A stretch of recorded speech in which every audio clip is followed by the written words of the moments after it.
The following podcast is intended for mature audiences. If you enjoy our work, please like, comment, subscribe, and follow the links in the description. Thanks for your support, and enjoy.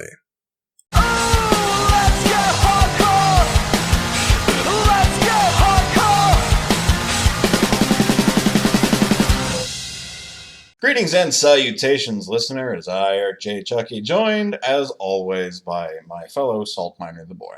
Hey, everybody.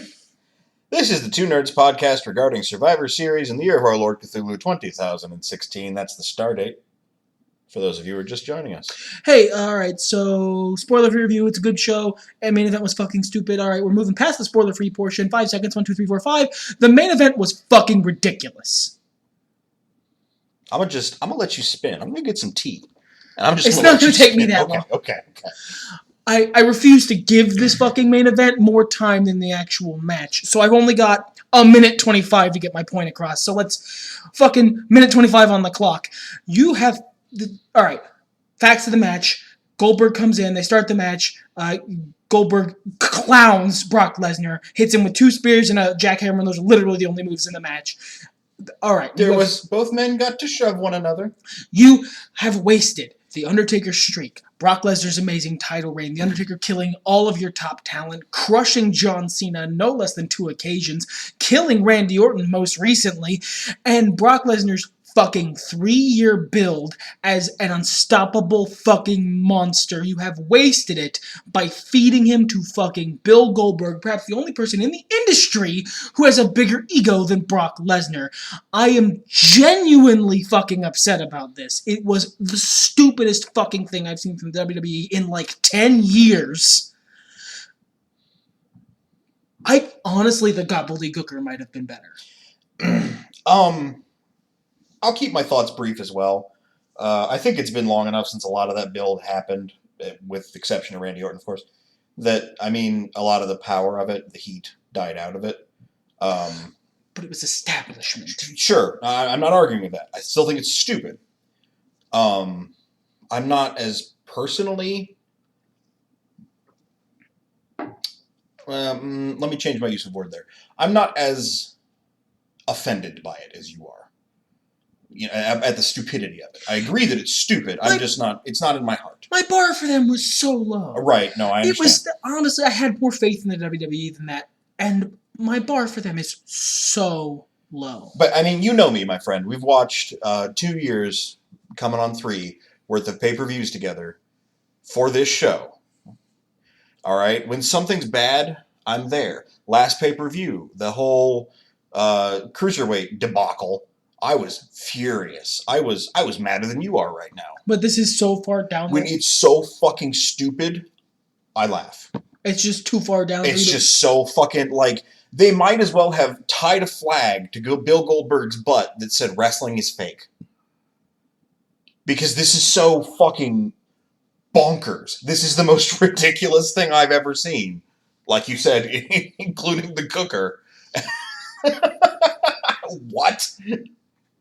And the part that makes me laugh the most is that, you know, people paid tickets for this match. Upwards of $60 people paid for this. And this was the match that drew them. Oh, yes. This was what they'd been hyping. There weren't but 2 title matches on this card, and they were the Intercontinental and the Cruiserweight. And that's what happened.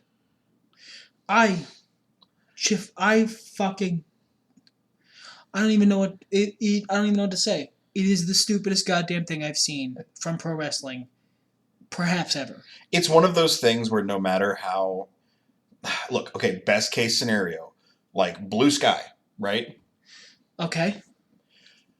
In the canon of pro wrestling, Bill Goldberg is only stoppable by, like, Kevin Nash and 15 other dudes. And a cattle prod. And a cattle prod. And Triple H. He's Broly. Only Goku can defeat him. Right. And Brock Lesnar isn't Goku, he's Vegeta.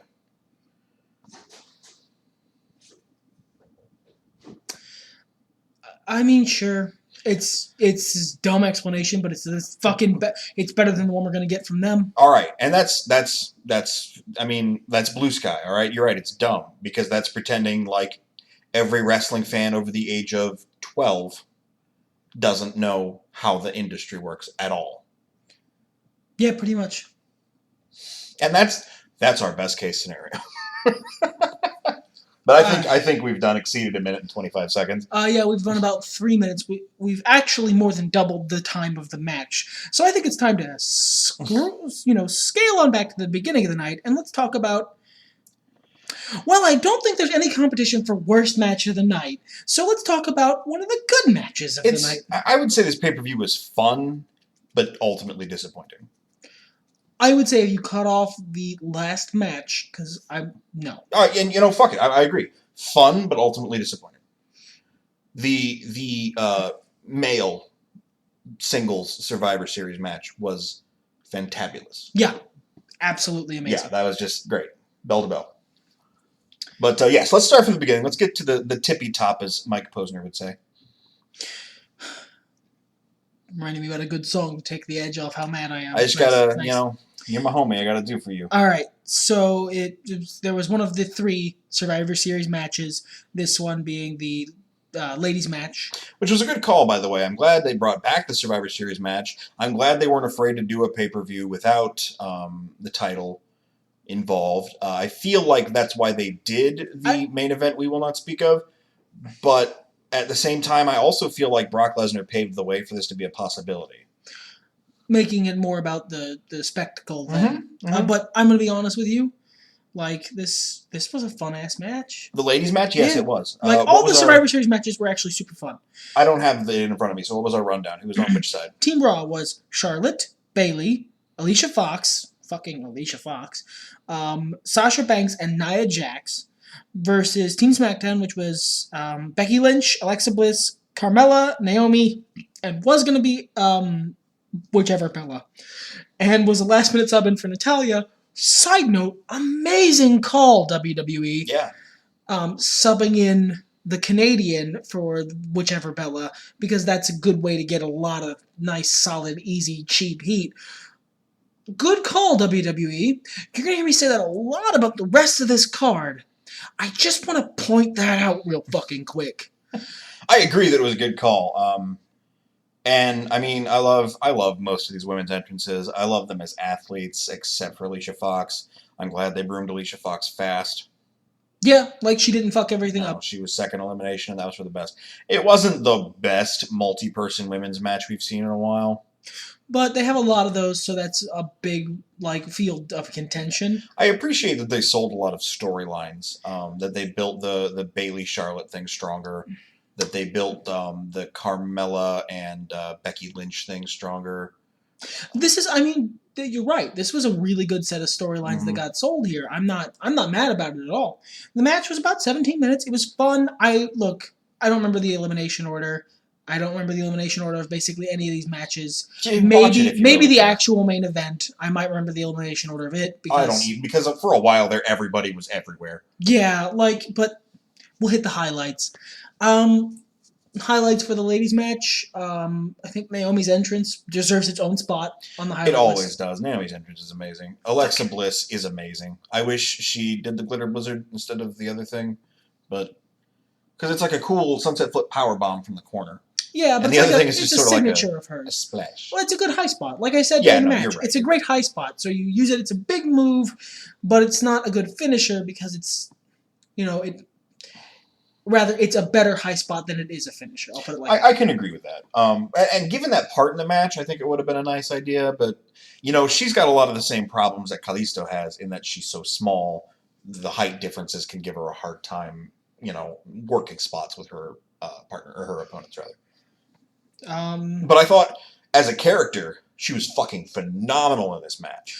All the ladies' characters were on point. Mm-hmm. It was actually really well established who everyone was, what their personalities were, what function they serve in the match. They stayed in character. It was actually really, really good work. And it's understated work if you're not watching for it. So watch for it when you watch the pay-per-view. Yeah, I really appreciate most of these personalities. Again, not Alicia Fox.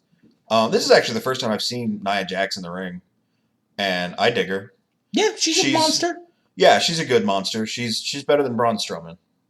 She's been wrestling a lot longer. I wouldn't say by like a whole lot. No, it's been like a couple years more. No, I mean, I wouldn't say she's that much better. That's fair. But she is better. No one looked like they were going to fucking die. We'll get to that. We will. Or we won't. We do that a lot where we're like, we'll get to this part, and we fucking never do. Whatever. That's part of the mystery and the fun of listening to the Turn Nerds podcast. The Turn Nerds. Turn Nerds for girls. Drawback from 2010. Jesus Christ. Ultimately, who went over? Who went over ultimately was Team Raw. Oh yeah, that was thanks to Bayley, and then Charlotte came in and post-match fight between Charlotte beat up Bayley post-match, which sets them up going forward for that eventual Bayley big win. Bayley Yes-O-Mania win at WrestleMania. That shit's gonna happen. I'm calling it now. I'm hoping we get there. I'm hoping they don't waste it before then. It's the best. Don't waste it. Yeah, agreed. You want that there. You want her to. You want that face to chase. Yeah. You want her to struggle and strive and show fire and be on and fight against all the odds, and then they get their big yes chant moment at WrestleMania. You want that. Mm-hmm. Yeah. No. Exactly. Next up is the match that I'm almost certain would be your least favorite match of the night if it were not for the match that must not be named. That was the Intercontinental Championship match? The Intercontinental Championship match with The Miz versus Sami Zayn.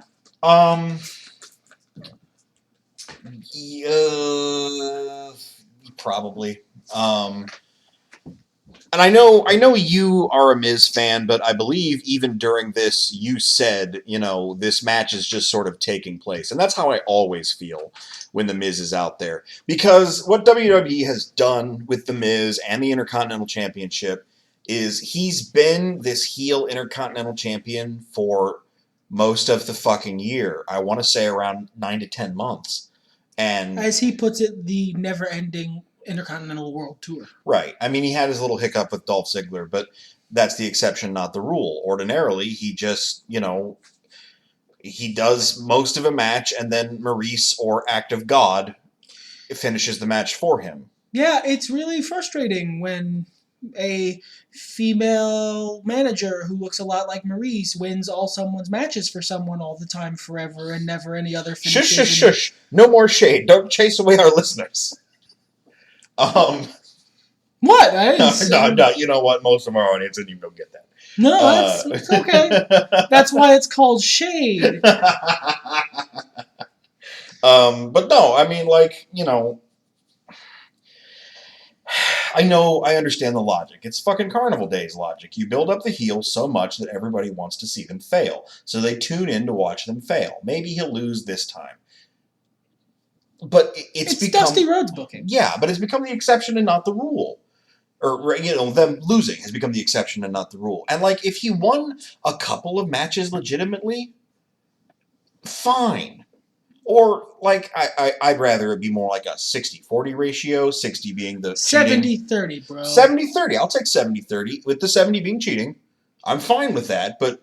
And maybe it's week-to-week shit. Maybe he proves himself week-to-week and I'm just missing out on that. But I think that's probably what's happening, to be honest. But the network, they have to know that we're not us personally, but that a portion of their audience isn't watching week-to-week, but they are watching on the network.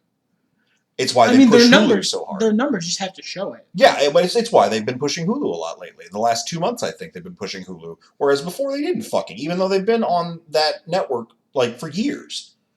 Because they realize that a portion of their audience, while they have the WWE Network and they, they're into it, they also don't have cable and don't want cable. So, yeah, I'm sure they're in a contract, and I'm sure there's a lot of boring technical shit about why we can't just have, Raw and SmackDown on the network. To be fair, wouldn't watch it then either. I'd probably set it up in the background. I wouldn't give it the kind of attention I do. I'd toss it on the Xbox while I was playing Pokemon. Look, man, I've been watching the lame part of WCW. Okay, I can put on Raw and SmackDown. But The Miz, and he's right, in the match I said it, and it was true. The match fucking occurred. The Miz went over because Maurice cheated. Move on, I think. Yeah. What can I say that I haven't already said on previous podcasts? Go check them out. So then we had the second of the three, Survivor Series matches, traditional Survivor Series matches. This one wasn't traditional in that it was a tag match. They've had this before, though. They have, and it was you eliminate a team by pinning one of their members. That was the rules they went with. It's really nice when WWE sticks to the rules they set up at the beginning of the match for the whole match, and I'll get back to that too. Don't you worry. See, I feel like you started this out by saying it was a good pay-per-view, but we're uncovering a lot of hidden salt beneath that sugar. Oh, these matches were fun and good and mostly well wrestled, but you can't look. It's like you made me I've been watching a lot of competition cooking shows recently. It's like you made me a wonderful, excellently plated, perfectly cooked appetizer, and then a main course which was beautiful and the flavors all married really, really delicately, and it was cooked to perfection. There's maybe a little trouble with like the garnish or the plating or something like that, but ultimately very, very good. And then for dessert, you served me a slab of dog poo. I was going to say a ho-ho with a pickle in it, but I like where you're coming from. And it was not even like you shaped it into something. No, it's just literally you had a dog go poo on a plate and then you handed it directly to me and said, eat it. It's going to make my memory of the rest of the fucking meal a little bit different. So anyway. Yeah, so the Tag Survivor Series match, a lot of it was promos. And then... the actual match was a little longer than the ladies' match, actually. I'm surprised because it felt... Well, the two best things there were gone in seconds. Yeah. Like, the Fashion Police, Breezango, which, by the way, fucking amazing. Yeah. They were gone in seconds, and then the New Day went immediately after them, and I just checked out of the match. New Day's gone, I care a lot less. I'm sorry, it's true. I care a lot less once the New Day's gone. There's a lot of teams there I really like, too. I was glad to see Primo and Epico in a pay-per-view. I had no idea what their new gear looked like, and they've been in the Shining Stars gimmick for a while now. They've just been on pre-shows and shit. Yeah. Their gimmick seems bad, because it seems like their gimmick is they're representatives of Puerto Rico's Board of Tourism. And that's stupid. That's something that on paper might sound not awful, but in practice is very bad. Better than the Matador gimmick. Yeah, I at least they are Puerto Rican. Yeah, that's true. If they could have a Puerto Rican midget who was like their boss, and I love all the little people. I'm just using that word because it's easy. I think I'd appreciate that. I just want El Torito around. Maybe get him a little white suit and some sunglasses. And like just a wrestler. And he gives him jobs and stuff, and he has a big cigar. I realize I'm describing a character of mine, so never mind. Yes. He has gold chains, and he's a demon. That would be amazing. You can call him Lil Bob. I think I just figured something out for you there, buddy. Anyway, listener, why are you here? You know what? I'm as baffled as you are, but we got fan art the other day, so I'm pretty fucking excited about that. Yeah, fucking shout out, dude. If you're listening to this one, which I don't know if you do, because I don't know if you care about wrestling, but my homie on Twitter, I don't remember your handle, and my phone's all the way over there. But you know who you are, and we love you. So call that your shout out, pal. But so eventually, I'm just gonna. Team Raw goes over, so this makes Raw in the Survivor Series matches 2-0. I did want to say I really like the Usos. I was glad to see Zack Ryder was working well again because I did not like his effort at the last time I saw him on pay-per-view. The match was, again, I have to say this, the match was really good. The finish was really solid. They had the finish be Cesaro and Sheamus working well together, which is a great way to build them towards their eventual tag team win. The title match win, I think that they're probably destined for eventually. Yeah. I think genuinely it was a good match, fun, nothing too overly complicated, not a lot of time for any individual to shine, but it seemed like everyone kind of got some stuff to do, and that was nice. Heath later did a stage dive, and that was great. Yeah, there was a lot of jumping from the ring to the ringside. I wanted to call you on that, man. You've been through a lot tonight. Heath later. I'm going to have some Heath bars later. It's all right. You're just Jack Swagger. It's okay. Heath later. But there was a lot of ring-to-ring side action in this pay-per-view. And they were all pretty good spots. Yeah. But this makes, let's see, The Miz is a SmackDown talent. So it's 2-1 on the main show, 2-1 for Raw. So Raw's in the lead, and they've won 2 of the Survivor Series matches, which pretty much made it a given that they were going to win the last Survivor Series match. Like the men's, that was pretty much like locked because they weren't going to do a clean sweep for Raw. Oh yeah, SmackDown, yeah. Raw was definitely losing the final Survivor Series match because they won the first 2. And I try not to get into that kind of predictive booking anymore for 2 reasons. One, as we talked about with trailers, I like to be surprised. Mm-hmm. And if I try to take it apart beforehand, I'm decent at this. I might. I didn't say it out loud, so I can't really claim it, but I called the match that we shall not name spot for spot. But I didn't say it out loud. In general, WWE likes to fuck with our expectations a lot. This is too. Especially lately. And, just specifically on purpose. Even when it doesn't make any fucking storyline sense, they're like, nah, I'm doing it. Oh, okay. You shouldn't have. They get little Russo-y occasionally. Yeah, a little Vince Russo-y in there. I would have to agree, and that's not a good thing. It's never a good call. There's a reason it's a joke. Yes. There's a reason Swerved is the name of your prank show. But let's, what was next? The Cruiserweight crap?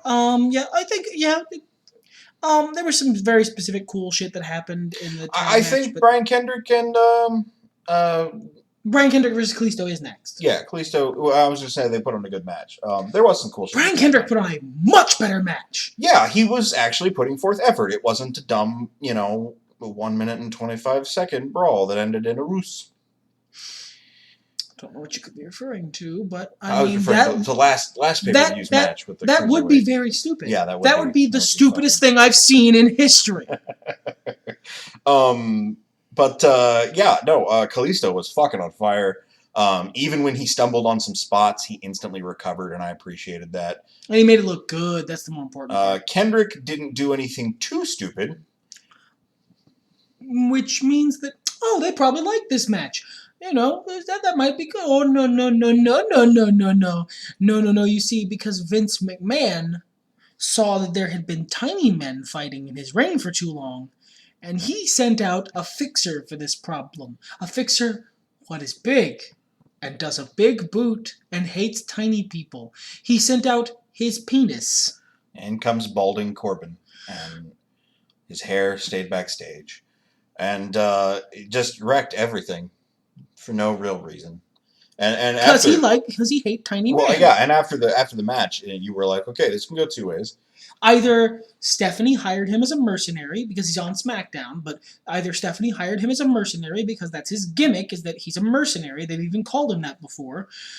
And, she's just shoring up her win by offering him a spot on Raw or whatever. Sure.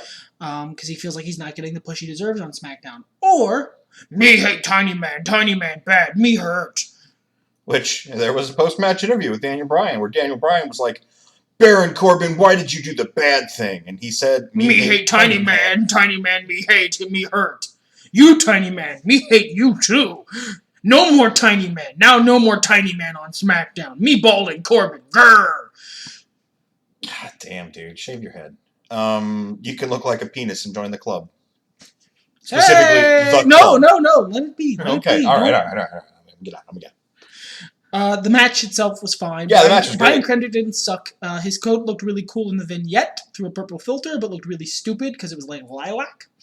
And one epaulette was made of macaroni? was made of fucking scalped snuffleupagus fur? like he fucking shot Big Bird and that was his trophy? See, that was his Boba Fett Wookiee braids? Yes. The Muppet he killed. 2 square inches of Big Bird fur. Fucking his Jim Henson trophy. When he took out Mr. Hooper. Oh, cold, dude. Too soon. Too soon? It was like 20 years ago. It's always too soon for Mr. Hooper. Then he does, there was this really cool, sequence I want to highlight where he had Kalisto on the top rope, and then he did this rolling sort of takedown, and it looked really vicious. Like he spiked him on his head, but he straight up didn't. Had his neck and had super cushion the whole time. It was very professional. Very professional. Rolled it right into the bully choke. Captain's hook. And then that was cool. And then he did a really unnecessary secondary roll halfway through. Yeah, Kalisto was reaching for the ropes, and he almost had him. So Brian Kendrick rolled horizontally, which put Kalisto slightly further down the ring, but no further from the ropes. Look, it was just strange. Even Kalisto sort of reacted like, that was unnecessary. Okay, he seemed to say, that was a nice respite. I'm going to still get these ropes. Anyway. Yeah, moving down the line. Moving down the line, we had the main event, the last match on the card. After which nothing happened. Just some fireworks. I mean, if you want to get fucking technical. This match is straight fire, and I see no problems with it. 110%. Yeah. I liked it. A+. Good job, everybody. 2 pieces of bullshit, 1 per show. Kevin Owens got DQ'd when it was a no DQ match. That was horseshit. And then Shane O'Mac got removed for being knocked out, which was a weird choice. Not as much horseshit, but a weird choice when you could have just had Roman pin him. And then had him, it's just a weird... I think maybe Shane was actually so scrambled that he accidentally pulled up his shoulder, so they had to go with it. Yeah, maybe. Because he did look genuinely like he didn't know where the fuck he was for a second. Beautiful spot, though. I mean, perfect. Beautiful. But aside from those 2 things, the match was fire. The match was beautiful. It was a fucking hour-long match, and it didn't feel slow or dragged out, except for the very beginning when they did a really long sort of postury foreplay thing.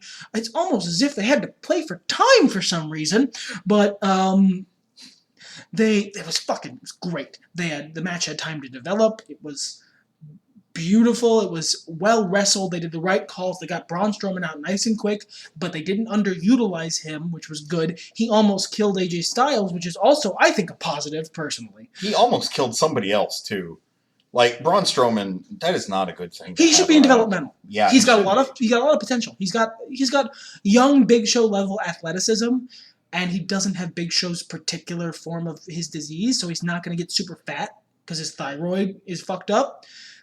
So he has a lot of potential, a lot of athleticism, a lot of ability to go a long way in this business. Please put him in NXT. Please let him learn how to wrestle.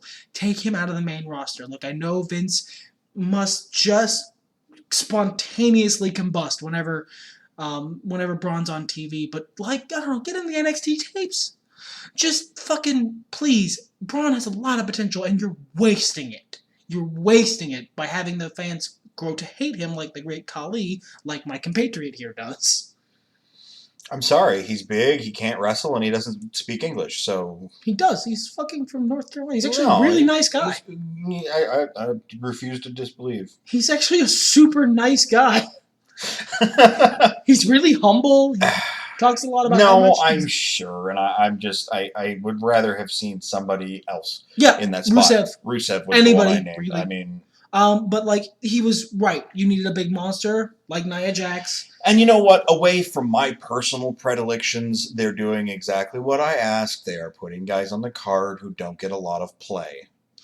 And it was a great spot for Shane O'Mac. And it was a great spot for James Ellsworth. Great spot for James Ellsworth. James Ellsworth eliminated Braun Strowman. Perfect use of your James Ellsworth. I'm very happy. Seth Rollins was fucking amazing in this contest.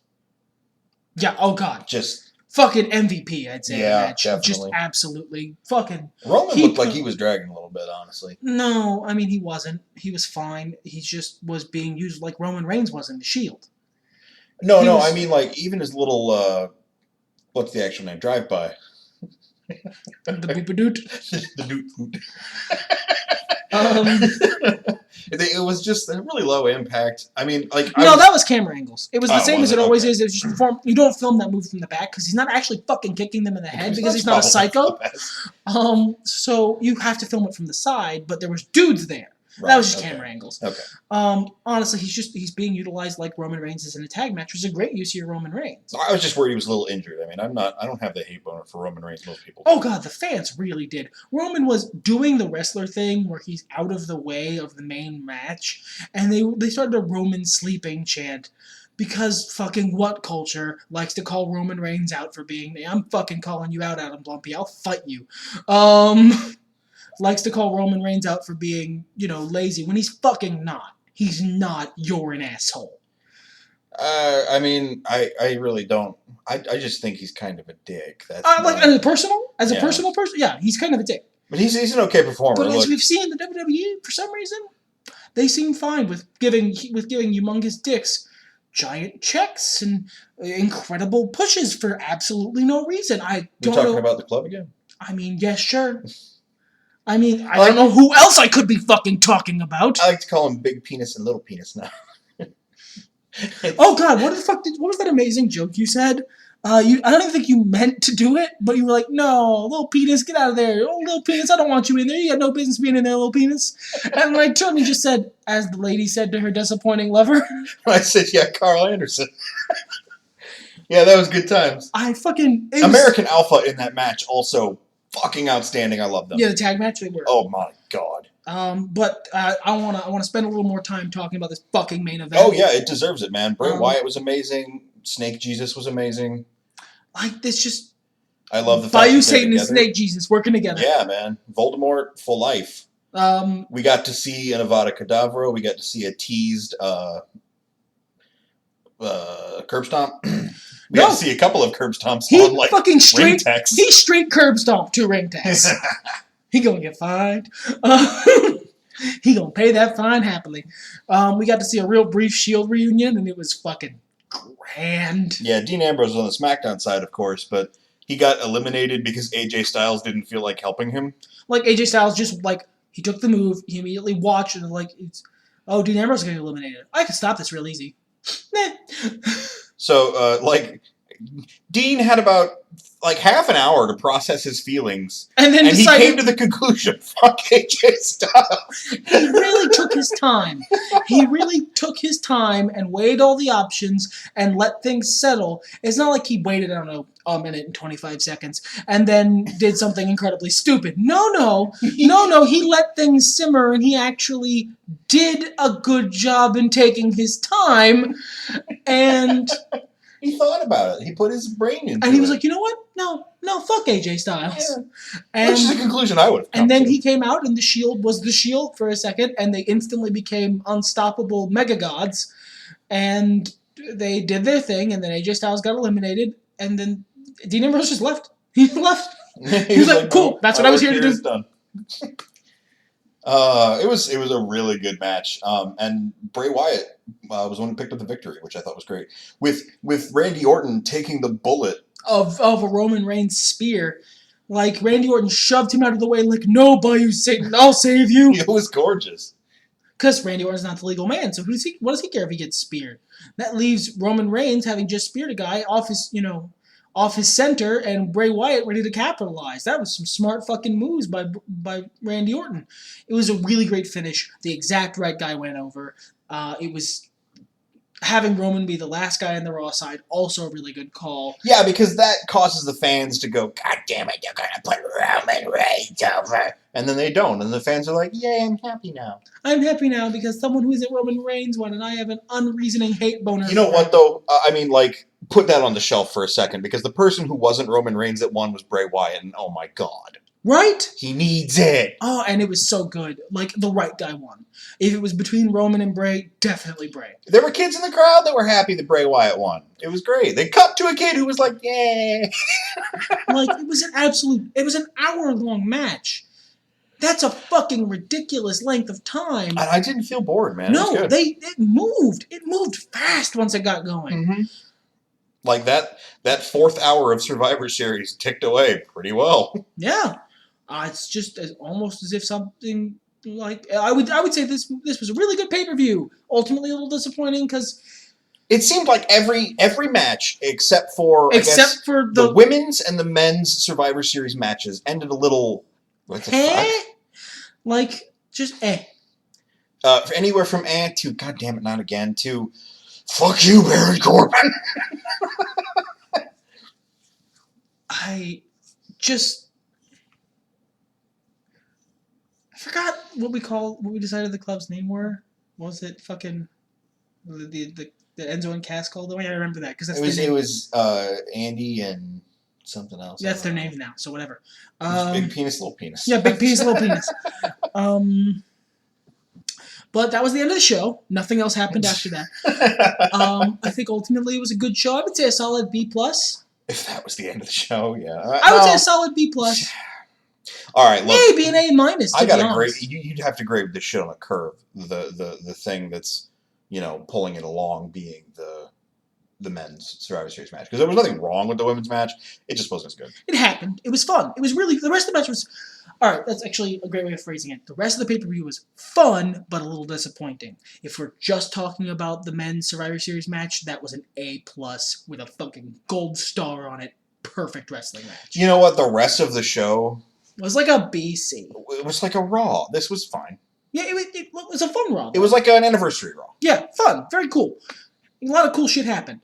But that men's Survivor Series match was so great. So amazing. I sure would hate to be the guys who have to go on after them. Good job nobody had to. Oh, God. Jesus.